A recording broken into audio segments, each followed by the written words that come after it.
L'ignoble et sanglante fusillade d'une violence inouïe qui s'est déroulée dans les locaux du journal Charlie Hebdo est une tragédie nationale qui bouleverse profondément chacun d'entre nous.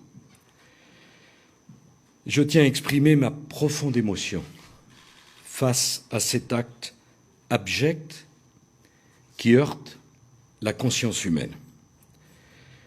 Les journalistes et la rédaction de Charlie Hebdo ont été pris pour cible. C'est une atteinte directe, sauvage, à l'un de nos principes républicains les plus chers, la liberté d'expression.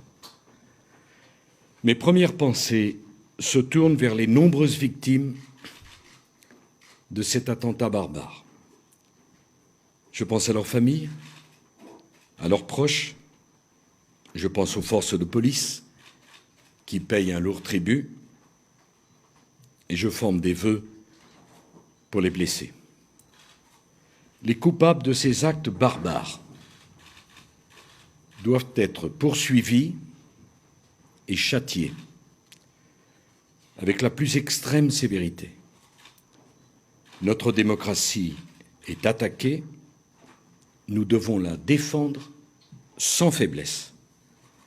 La fermeté absolue est la seule réponse possible. La France est une nouvelle fois frappée par la barbarie terroriste et sa violence aveugle.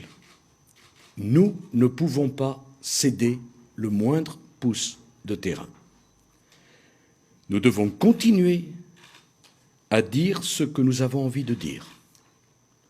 Et nous devons continuer à vivre comme nous voulons vivre. Nul ne réussira à nous en empêcher. Notre nation est endeuillée, la France est frappée au cœur, la République doit se rassembler. J'appelle tous les Français à refuser la tentation de l'amalgame et à présenter un front uni face au terrorisme, à la barbarie et aux assassins. Le gouvernement doit prendre des mesures fortes contre le terrorisme. Nous devons élever notre niveau de vigilance et notre formation politique soutiendra sans réserve toutes les initiatives du gouvernement qui iront dans ce sens. Tout simplement parce qu'en ces heures tragiques, c'est un impératif d'unité nationale auquel nul ne peut ni ne doit se soustraire. Je vous remercie.